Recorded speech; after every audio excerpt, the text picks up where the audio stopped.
Hi, everybody. What's up? My name is Sam Boone. I am a songwriter, producer, and audio engineer. And today, let's talk about compression and some of my absolute favorite compressors. I'm going to be showing you a couple of universal audio plugins, some of my favorite UAD compressors, specifically the LA-2A.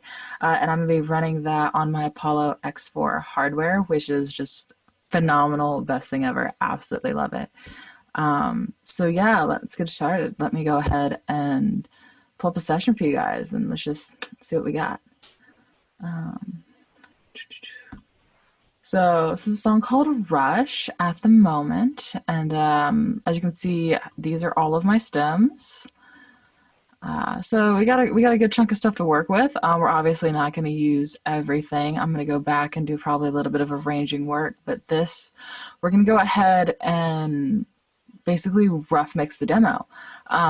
So just to give you an idea, this is the original work tape. I always like to keep it in a session whenever possible to give me an idea of kind of where I started. That way I'm not like turning on and off full chains, and really just to avoid a lot of like just turning off plugins, that moment of you're like, what have I actually done, right? When you're like 3 hours into a mix session and you're kind of like, all right, so I know I've EQ'd, but like what else have I done? So in order to set the session up, let me show you.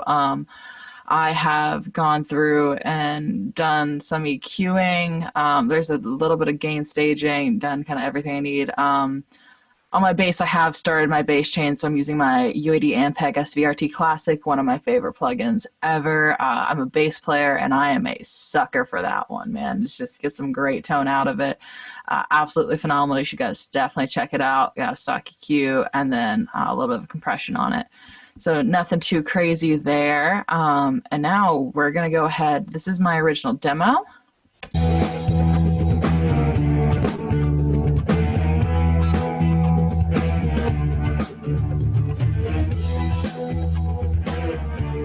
It's not bad. We definitely want, oops, we definitely want to kick it up a notch, right? So that's kind of even pre-EQ. That's literally just dry stems. This is kind of where we're at right now. With just some light EQing. Vocals have not been EQ'd or compressed. They have only been pitch corrected because I do not have all my vocal layers from my lovely vocalist yet. So those are going to kind of be last. I'm actually going to probably go ahead and, well, I'll just play the intro and give you guys kind of an idea.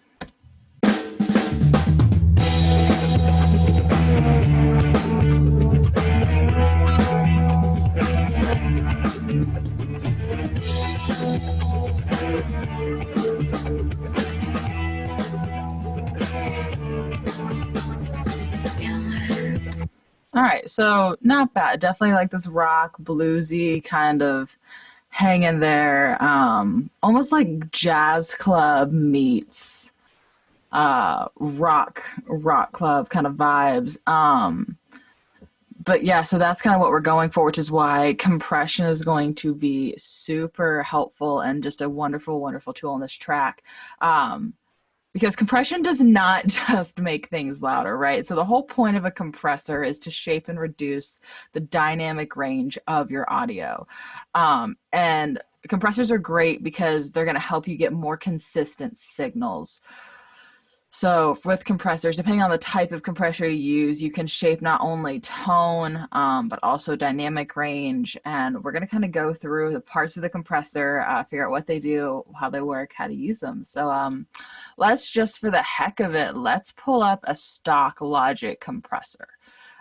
Because you're going to see why I love my Universal Audio compressors, especially the LA-2A and the Fairchilds. You're going to see why I love them so much after listening to these compressors. Oh, there's absolutely nothing wrong with the Logic compressor, especially if you're just learning what all of these lovely knobs do and mean. It's a great tool to get you started, but Universal Audio, their compressors will always have my heart and my tone. Right, so let's throw something to kick in. And a great thing to do if you don't understand, these are all the different types of compressors. So you have basically FET, opto, different VCA compressors, and obviously what we call digital platinum. Cool, right? So the type of compressor is going to help determine your tone. If you don't know what type of compressor works well for what you're working with, I like to look at the presets, right? Like if you don't know what any of this means, right? Like let's just say like this is my kick drum, this is kind of rock, right? If I hit rock kick, it's going to tell me to use a vintage FET compressor. That's going to be kind of the stock Logic option. So presets are great, like I said, if you don't know where to start, right? Obviously, I prefer to do it by ear. I'm going to tell you to do it by ear, play around with it, learn what tones you like where. But if you absolutely have to take a shot in the dark, check presets. But let's just go ahead and activate this and hear what it sounds like now being compressed.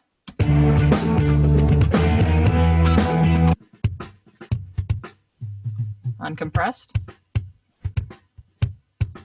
compressed. Okay, so definitely punchier. Don't love the sound of that compressor. You're gonna see why in a minute. But this graph right here, this thing that's moving, this is what we call our gain reduction meter.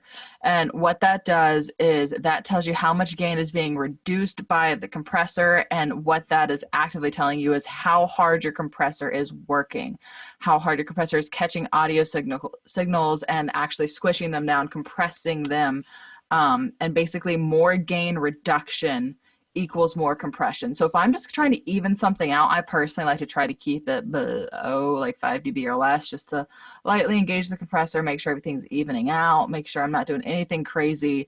If I over compress it, right? So if I play this and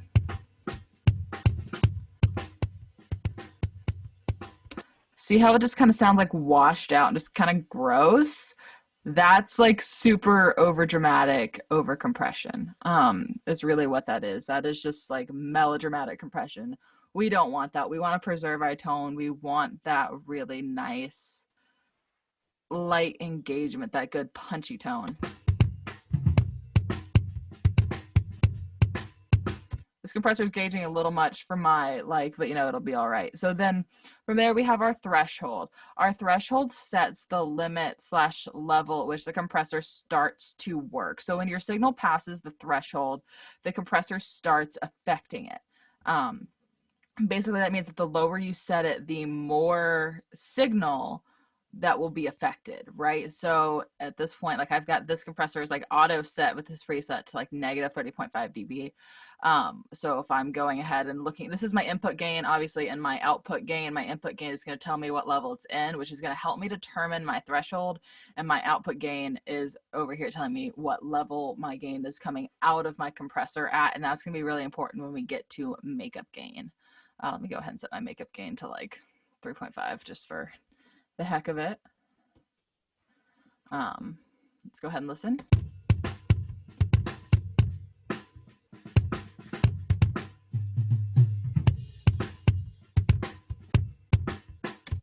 So my makeup gain is actually not crazy, right? So like I was peaking at like -9, basically -10 is my input, and this is going to be basically not doing anything super crazy on this end. Let's fix that ratio way back down because that's just not sounding great. So that's going to kind of give you an idea of the input gain and output gain, showing you kind of in action, and then that's going to tell you how much the compressor is engaging, your threshold. You know, if I crank it all the way down, it means basically all of my signal is going to be affected by my compressor, and that's generally the fastest way to overcompress something. I want to engage my threshold to the point of which that I know I'm capturing like the majority of the signal, but I don't want it to be so much that everything's just being squished to hell and I'm losing my tonality, is really kind of what we're trying to avoid. So now we're going on to ratio, right? Ratio determines how aggressively your compression is occurring. So basically it is the ratio of like, let's use like 8:1, right?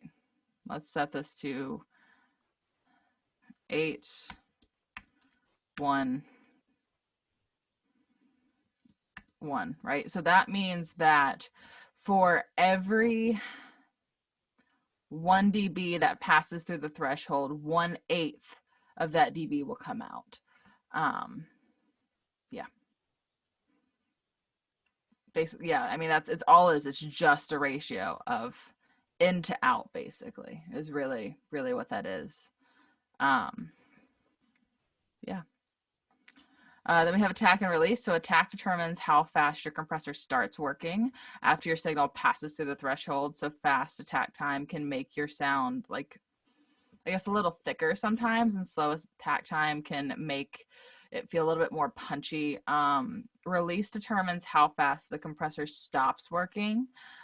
So unfortunately, like if you put like a really fast release time on something, it can cause like pumping and some weird, just funny sound. Is like you get some awkward sounds sometimes with compressors, and that's kind of how you know you're doing it wrong. So to avoid pumping, I like to always set my release time slower than my attack time as just a general rule.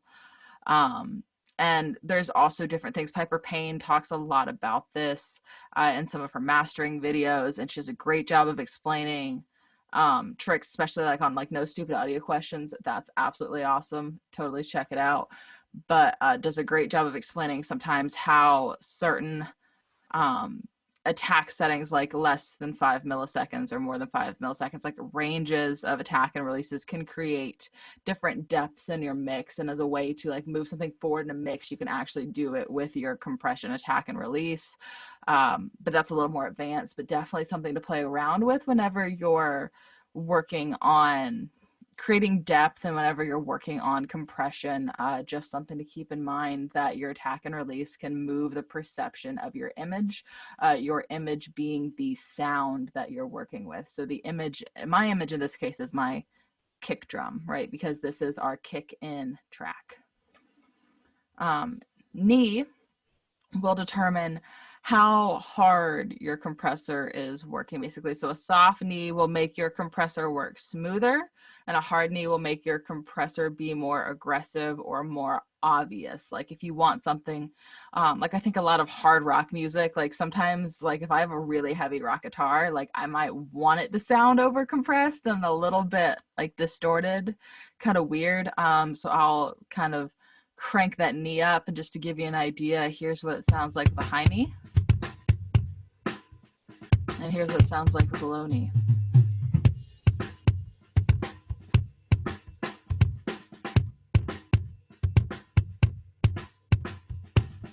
So that's 0.2. And also notice that our gain reduction meter is staying below -5. And now onto a hard knee. We get like 0.9. So it's listening. Sorry, the gain reduction meter is peaking a touch higher, not anything crazy, but it definitely sounds more obvious. And over here, auto gain, that will kind of auto set or help artificially adjust your input and output gain levels. And obviously,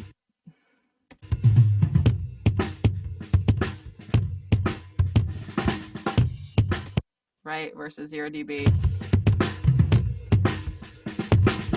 Get some nasty artificial clipping there. I like to leave it off personally, because these are live recorded stems, which is why you hear a little bit of that bleed. I like the auto gain off, because that way I'm not gonna get any artificial clipping. I know for me that when I've recorded, I have set my gain levels where I want them to be and where I need them to go. And so I'm not really worrying about any of that auto gain stuff, because I'm not trying to regain stage through my compression. So that is kind of the general gist. Oh, I will go over mix. Right, so mix is your percentage of input to output gain, which is basically like how much of your limiting, how much of your compression you want to hear. Your output gain, this is where I can artificially crank it up or crank it down to try to manage it. Again, I don't like using compression to gain stage. I try to really only use it for tonal manipulation, and just to get that bite and that punch out of some stuff sometimes. There's nothing wrong with that. There's absolutely nothing wrong with it. And different types of compressors will have different tonalities. Like this is the vintage FET versus like, let's move over to demonstrating my favorite compressor, or certainly one of them, the UAD LA-2A, which is, in my opinion, an iconic. So let's go over this. There are 3 different types of compressors that, in my opinion, are iconic. In which case you have the LA-2A, your CLA, and your Fairchild. Each of these compressors has different tonalities. So in my experience, like I love the Fairchild as like light compression on a master, or for group processing if I need a little bit of compression on like all of my drums, not individual drums. It's super warm in my opinion. It kind of spreads things out, gives you a fuller tonality. I love the LA-2A on vocals, on overheads, on some more high-end tonalities, just because it is so clear. Like it's a clean, clear tube emulation compressor. Like it is just awesome tonality. It does a great job coloring things. I like the crispness to it. And then you have a CLA, in my personal opinion. I think it's a little bit brighter. People are going to tell you that tonality is super subjective, and it is. So take everything I'm saying with a grain of salt. Love a good CLA compressor, especially on vocals. I really like them on vocals as well. And again, it's one of the things, if you're not sure where to use it, don't be afraid to look at the presets. There's nothing wrong with presets, and even loading a preset and kind of working from there, honestly. Yeah, there's nothing, absolutely nothing wrong with that. I think this is let's not put this on a kick drum. Let's go to our toms, right? I love a good punchy tom, especially for an LA-2A. Yeah, let's go to toms. Compression. And again, universal audio plugins are phenomenal because they run on your hardware. So by loading this plugin, I'm not even going to touch my CPU power on my computer. I'm only working off the DSP of my Apollo X4, which I'm able to monitor through my UAD control panel, which is super cool. If you want to learn more about that, go over to Gear Fanatics. I did a little demo of the Apollo Twin and a little bit of a talk through on that, and kind of showed intro to UAD console and all that stuff. And just absolutely, they make phenomenal gear. Definitely go check it out. It is, if you're someone like me who does a lot of mixing, in my opinion, it's definitely worth it. Right, so here we go. This is my UAD LA-2A UAD Tektronix LA-2A Legacy. Love this compressor. So it's just engaged, right? Let's just see where we're at in terms of my toms. I'm also going to go ahead and throw it on my floor tom just to listen to them both. We'll leave it on actually just the high tom for now. A little indecisive today, but it'll be good.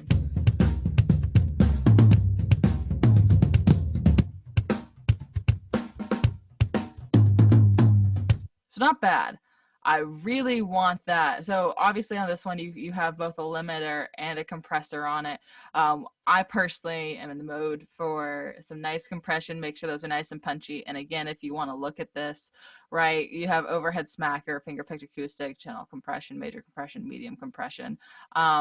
We can play around with these presets later at this point, but I personally like to work from scratch just because I'm picky. I don't have a good reason. I'm also going to throw my floor toms in the mix, and we're going to throw this on our floor tom as well, because I really like the basically call and response in this track in between my floor tom and my high tom. So let's just give it a nice listen.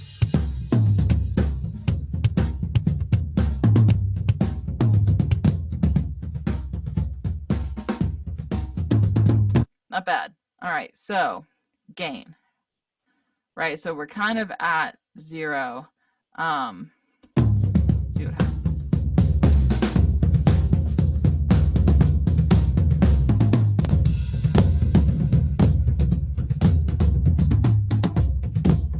So I crank that up a little bit. You're going to hear it engage a little more, makes it feel a little louder, a little beefier.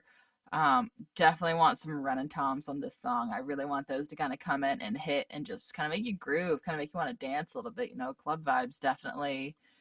I want to feel almost like you want to start like dancing like salsa or jazz or just some fun movement. You should dance while you mix. It's fun, right? So definitely want to crank those up on this.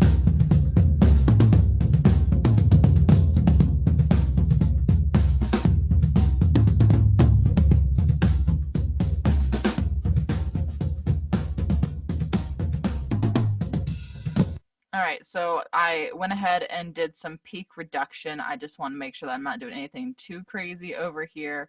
Um, right now, I'm just kind of listening to the tonality and kind of dialing it into where I want to. There's a lot of hits in this section, so I don't want to do too much peak reduction and have my compressor start pumping and just kind of jumping all over the place.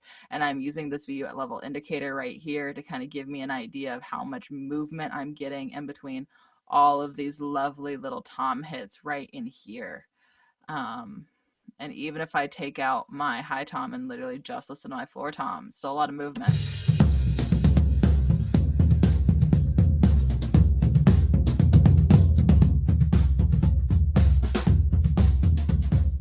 Because remember, another thing compressors do is compressors are there to help create more of an even tone. So I also want to make sure that I'm not doing anything crazy in terms of just every hit shouldn't sound different. I should get this nice even driving pumping, not pumping. This nice even driving, just like hard kind of hitting feeling is really what I'm going for.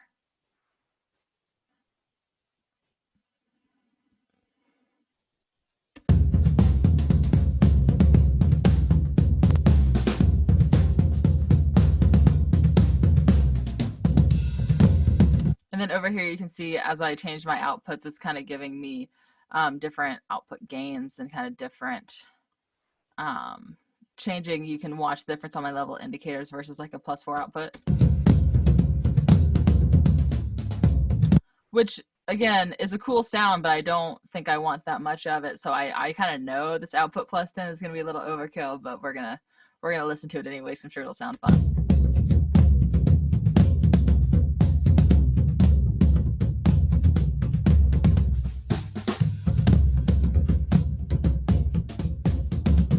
It's also a good sign that I'm seeing the compressor disengage during silence, right? I don't want it to be so cranked up that it's always on. So I actually am going to kind of leave it at that setting and probably dial back my peak reduction a little bit.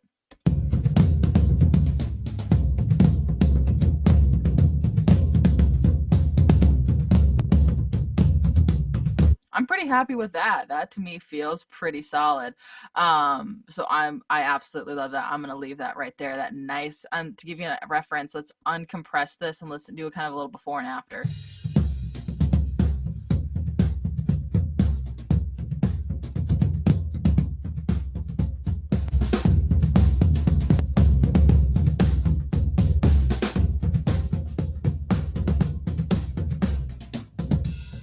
Right, you just hear how much beefier that is, like how just ready to go it is. I love that. I love what it does, the tonality.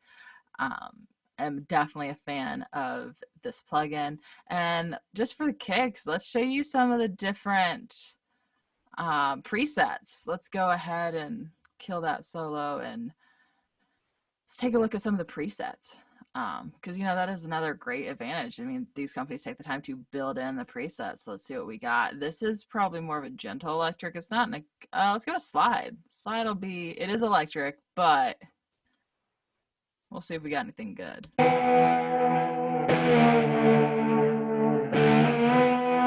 like that. All right, let's throw this on. Just see where we're at. And let's see what this sounds like.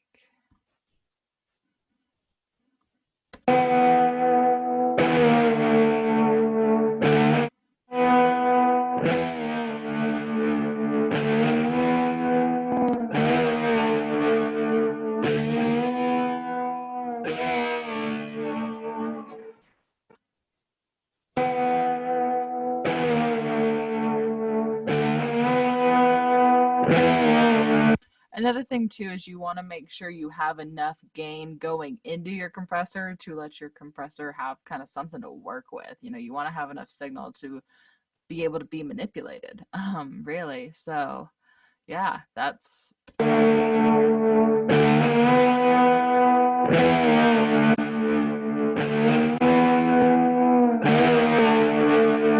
just sounds so much fuller, so much better. I am definitely a fan of that. Um, Absolutely loving it. And then let's go to this. This is kind of our little solo-y section, solo-y track.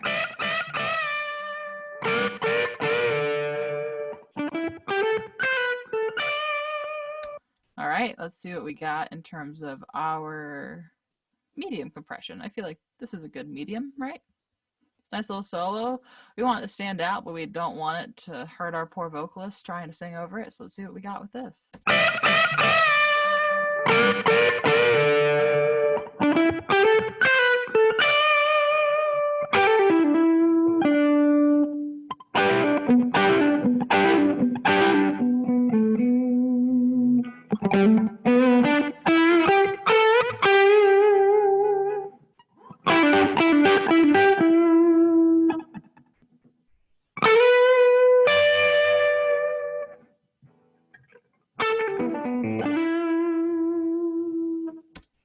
Not bad. And let's listen, let's do a little before and after.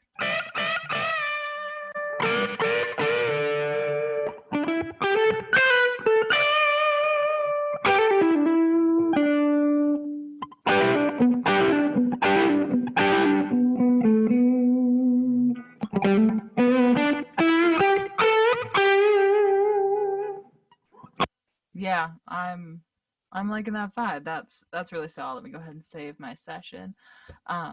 But yeah, so there you have it. That is UAD's Tektronix LA-2A compressor.